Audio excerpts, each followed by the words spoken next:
Dark Souls 2 is often called the worst game in the Souls series, and after 4 playthroughs I'm beginning to suspect we may have misunderstood it entirely. I recently finished my latest playthrough of Dark Souls 2, and I wanted to share my thoughts on what is admittedly a janky but ultimately a deeply redeeming game. Because while its issues are legion, many of them can be interpreted as being in service of painting a different angle of this grim world. Now I feel like every Dark Souls 2 video essay begins much the same way, a long and ceremonial recitation of the game's flaws. This is an annoying and creatively uninspired humiliation ritual that viewers, players, and creators alike subject themselves to in order to appear balanced. You can trust me, the essayist cries, because I am impartial. It is embryonic fan service garbage. However, it is a ritual I must partake in, because much as the Chad Dark Souls 2 enjoyers might resist admitting it, there is a great deal about this game that simply does not work very well. Ignoring that reality would require ascending to such staggering heights of cognitive dissonance that if one were to fall from that summit, the landing would surely be fatal. Still, I respect those who prefer to remain biased in their opinions, and unlike Plato, would rather remain comfortably within the cave staring at shadows on the wall. If this is you, feel free to skip ahead to this point here. Know that I respect your commitment to this obtuseness. For the rest of us, Dark Souls 2 jank is a reality we must confront.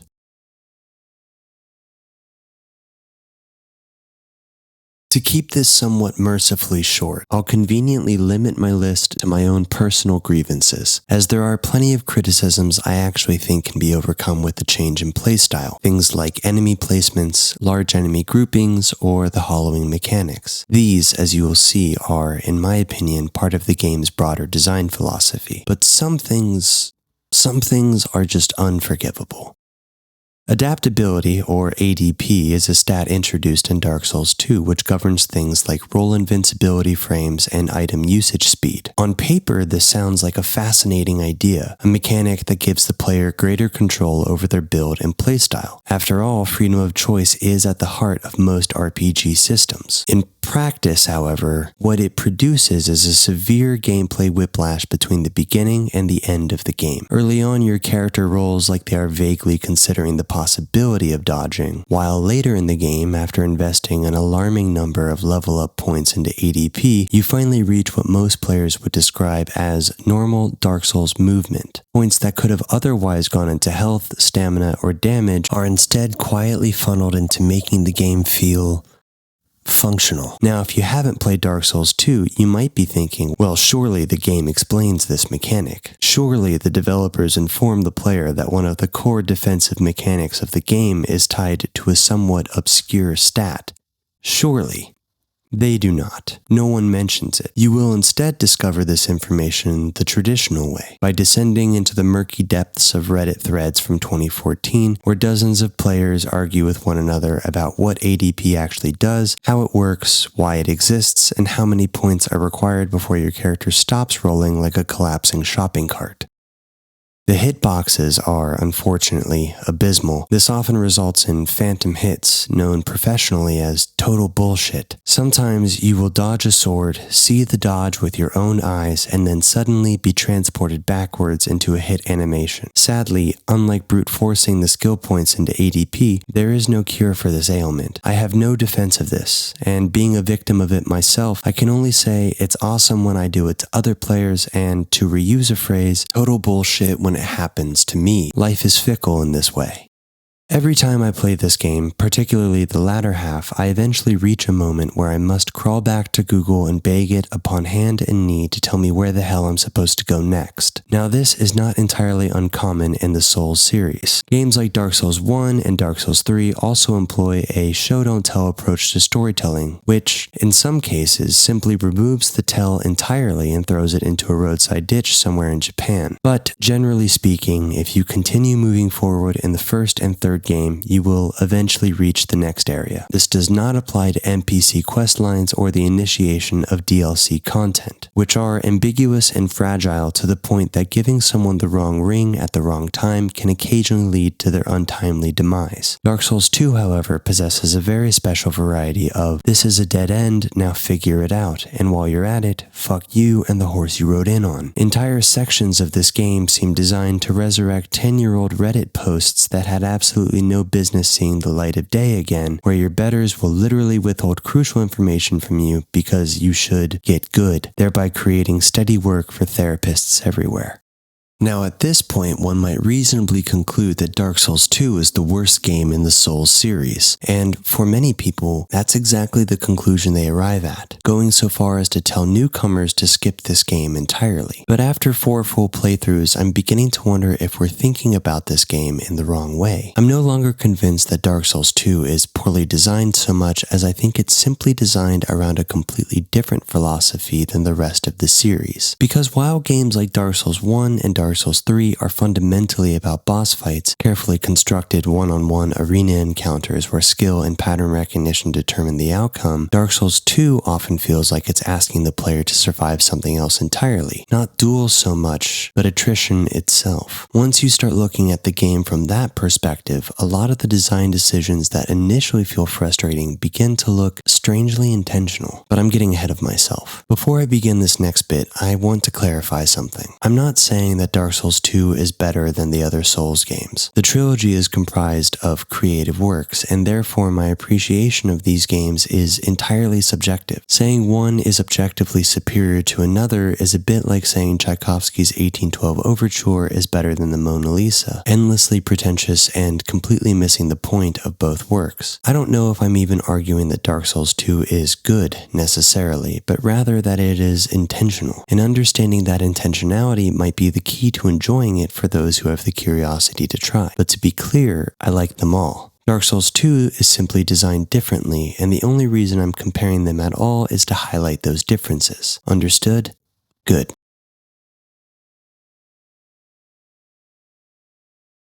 Dark Souls 1 and 3 have gameplay designed around a philosophy of heroism. You arrive somewhere dangerous, confront the challenge placed before you, conquer it, and move on to the next obstacle waiting to be conquered. Veni, Vidi, Vici. While the world of Lordran feels just as hostile and unforgiving as anything found in Drangleic, the games of Lordran are almost always funneling you towards the next major confrontation and victory. And that difference matters. Take the beginning of Dark Souls 3. And please note when I say beginning, I mean everything leading up to the first boss encounter. You awaken in the Cemetery of Ash. After only a few brief encounters with the surrounding hollows, you are immediately thrown into your first true test of the game. You've barely begun your journey and already you are expected to overcome a powerful one-on-one opponent. The standard has been set. The game will test you through duels. The area preceding the fight barely challenges you at all, especially if you choose to ignore the giant crystal lizard. Dark Souls 1 behaves similarly. You awaken in a prison and are quickly funneled towards your first boss encounter, which you are meant to overcome. In fact, the developers are generous enough to provide you with a plunging attack opportunity that removes a significant portion of the boss's health immediately, thereby aiding our conquering hero. This introduction is teaching you the same lesson. This is a game about confronting and overcoming powerful bosses one at a time. Your ability to defeat bosses, your ability to conquer them, is the primary measure of your progress. To be clear, I'm not saying that Dark Souls 1 and 3 don't have multi-boss encounters. Capra Demon and the Deacons of the Deep come to mind. What I am saying, however, is that these two games are built around these types of high-intensity, test-your-mettle encounters, particularly in boss arenas. The point is to get where you're going so that you continue to go where you're getting. Now let's compare this with the opening of Dark Souls 2.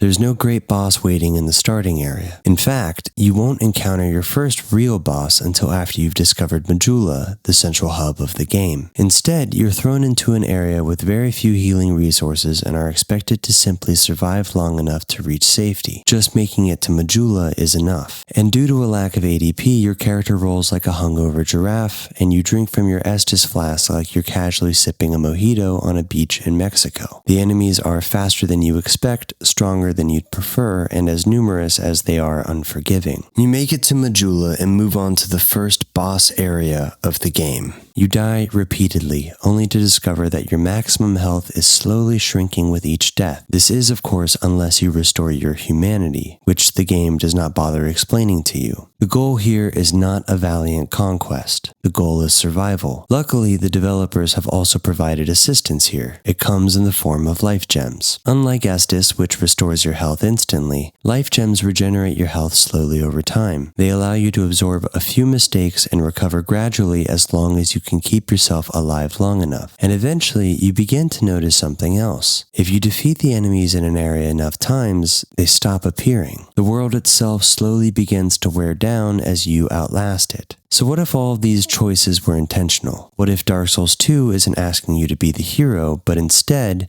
it's asking you to endure?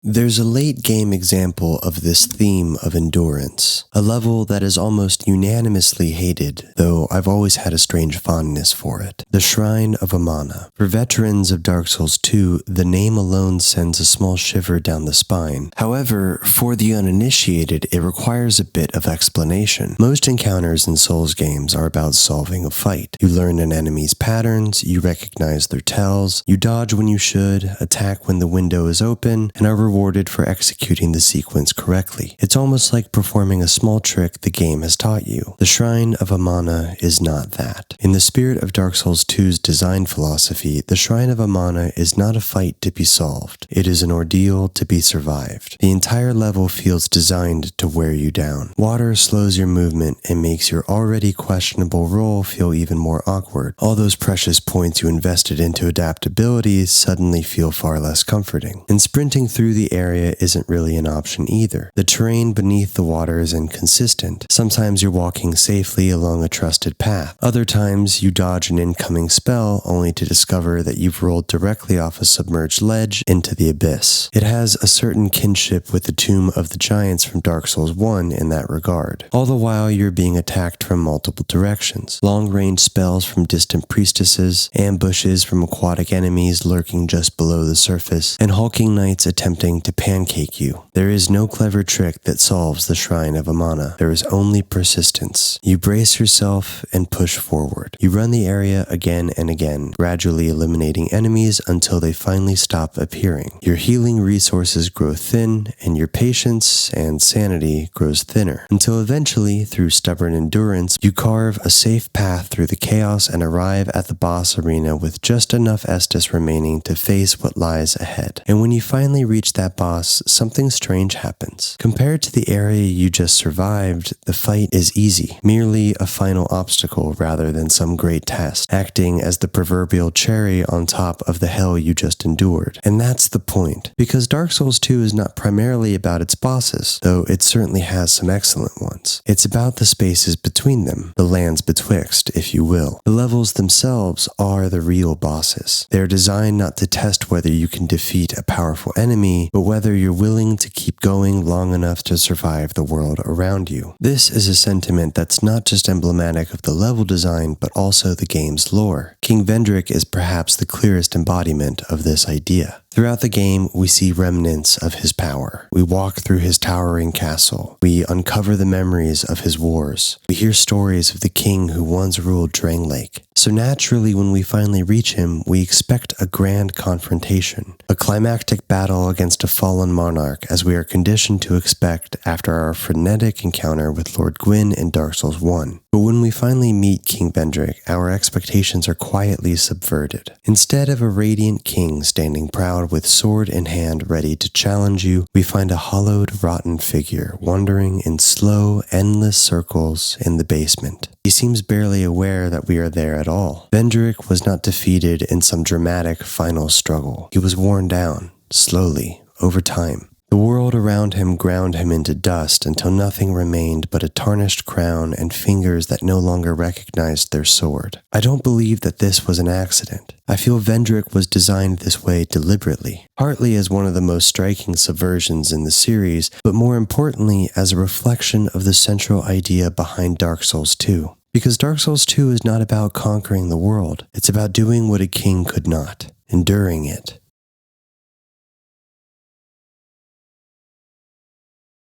Creating anything is difficult. You spend years studying and trying things, experimenting, failing, often while people tell you why your ideas won't work and how they can be better. They tell you your ideas are too strange, too radical, too different, or that no one wants to hear them presented in that way. And then, one day, something finally works. You discover your sound, your voice, your style. And people seem to respond to it. They like it. And for a brief moment, it feels like you've performed a small miracle. But success has a strange side effect. Because once people know you can do something well, they begin to expect you to do only that thing over and over again. You become a button of excellence to be pushed and abused for profit. Why does every AC/DC song sound vaguely like every other AC/DC song? Why does Call of Duty have what feels like 17 and a half Black Ops titles? Why are there so many versions of that one Mariah Carey Christmas song? Because innovation is the risk of noble artists, and repetition is the safety net of profit. Success tends to demand more of the same. That is essentially what happened with Dark Souls' spiritual predecessor, Demon's Souls. The game was famously considered too punishing and too strange to appeal to mainstream audiences, until suddenly it did. Fans wanted more, and so Dark Souls 1 was born. And when that game became a massive success, fans, unsurprisingly, wanted even more of it. Hidetaka Miyazaki wasn't interested in simply repeating himself, so development of Dark Souls 2 was handed to a new team. And to their credit, they preserved much of Miyazaki's design philosophy, but they also tried to explore new ideas. They didn't want to build a carbon copy of the first game, they wanted to try something different. And that was a risk, not entirely unlike the risk Miyazaki himself took when he first created Demon's Souls. So perhaps it shouldn't surprise us that the students of Miyazaki would be willing to take similar risks themselves. Ironically, the backlash to Dark Souls 2 was strong enough that Miyazaki eventually returned to direct Dark Souls 3, a game whose most common criticism is that it's perhaps a little too similar to the first one. Now, I understand that many people have well-founded issues with Dark Souls 2. We all do. Even the most dedicated fans will happily admit that the game has its share of jank. And again, I'm not even sure I'm arguing that Dark Souls 2 is necessarily a good game, whatever that means. What I am arguing is something much simpler and far less bold. If you genuinely want to appreciate what Dark Souls 2 is trying to do, you may need to approach it with a slightly different mindset than the other titles. Try to find virtue in its attempts, and where it fails, look for grace. Because this game is not asking you to be the hero. It's not even really asking you to be particularly good. Instead, it's asking you to endure. And when you think about it, isn't that what Dark Souls has always been about?